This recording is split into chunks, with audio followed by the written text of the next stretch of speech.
ನೀವೇನಾದರೂ ನಿಮ್ಮ ಪಾಪುಗೆ ವಿಟಮಿನ್ D3 ಸಿರಪ್ನ ಕೊಡ್ತಿಲ್ಲ ಅಂತ ಹೇಳಿದ್ರೆ ಇವತ್ತಿಂದನೇ ಕೊಡೋದಕ್ಕೆ ಸ್ಟಾರ್ಟ್ ಮಾಡಿ. ಯಾಕೆ ಅಂತ ಹೇಳ್ತೀನಿ, ಈ ವಿಡಿಯೋನ ಕೊನೆವರೆಗೂ ನೋಡಿ. ಪಾಪು ಹುಟ್ಟಿದ ದಿನದಿಂದ ಹಿಡಿದು 1 ವರ್ಷದೊಳಗಡೆ ಇರೋ ಮಕ್ಕಳಿಗೆ ಕಂಪಲ್ಸರಿ ಹಾಕ್ಲೇಬೇಕು ಅಂತ ಹೇಳಿ ನಮಗೆ ಡಾಕ್ಟರ್ ಸಜೆಸ್ಟ್ ಮಾಡ್ತಾರೆ. ಯಾವುದೇ ಕಾರಣಕ್ಕೂ ವಿಟಮಿನ್ D3 ಸಿರಪ್ನ ಮರಿಬೇಡಿ. ಪಾಪುಗೆ ಬೇಕಾದ ವಿಟಮಿನ್ D3 ತಾಯಿ ಎದೆ ಹಾಲಿನಲ್ಲೇ ಸಿಗೋದಿಲ್ಲ ಕಂಪ್ಲೀಟ್ ಆಗಿ. ಅದಕ್ಕೋಸ್ಕರ ನಮಗೆ ಈ ಒಂದು ಸಿರಪ್ನ ಸಜೆಸ್ಟ್ ಮಾಡ್ತಾರೆ. ಇದನ್ನ ನಾವು ಪಾಪುಗೆ ಹಾಕೋದ್ರಿಂದ ಪಾಪುಗಳ ಮೂಳೆಗಳ ಬೆಳವಣಿಗೆಗೂ ಕೂಡ ಇದು ತುಂಬಾ ಹೆಲ್ಪ್ ಮಾಡುತ್ತೆ.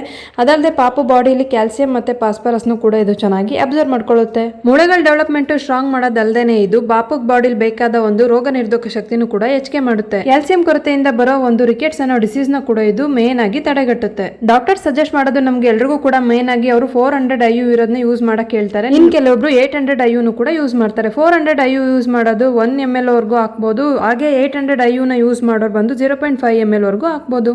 ವಿಟಮಿನ್ D3 ಸಿರಪ್ದು ಹಲವಾರು ಬ್ರ್ಯಾಂಡ್ಗಳು ಮಾರ್ಕೆಟ್ ಅಲ್ಲಿ ಸಿಗ್ತವೆ. ನಿಮಗೆ ಒಂದೊಂದು ಮೆಡಿಕಲ್ ಸ್ಟೋರ್ ಅಲ್ಲಿ ಒಂದೊಂದು ಬ್ರ್ಯಾಂಡ್ಸ್ ಅವೈಲೇಬಲ್ ಇರುತ್ತೆ. ನಿಮ್ಗೆ ಯಾವ್ದು ಬೇಕೋ ಅದನ್ನೇ ನೋಡಿ ನೀವು ತಗೋಬಹುದು. ನಾನು ನನ್ನ ಪಾಪುಗೆ 400 IU ಒಂದು ಸಿರಪ್ನ ಯೂಸ್ ಮಾಡ್ತಾ ಇದ್ದೀನಿ.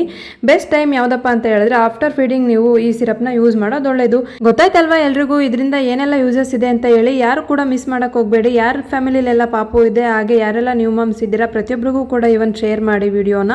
1 year ಒಳಗಡೆ ಇರೋ ಬೇಬಿಗೆ ಕಂಪಲ್ಸರಿ ವಿಟಮಿನ್ D3 ಸಿರಪ್ನ ಹಾಕೋದಕ್ಕೆ ಸಜೆಸ್ಟ್ ಮಾಡಿ. ಡೋಸೇಜ್ ಬಗ್ಗೆ ಡೌಟ್ಸ್ ಇರೋರು ಡಾಕ್ಟರ್ನ ಕೇಳ್ಬಿಟ್ಟೆ ಕಂಟಿನ್ಯೂ ಮಾಡಿ. ಹಾಗೆ ನೆಕ್ಸ್ಟ್ ವಿಡಿಯೋಸ್ಗೋಸ್ಕರ ನನ್ನ ಪೇಜ್ನ ಫಾಲೋ ಮಾಡಿ. Thank you.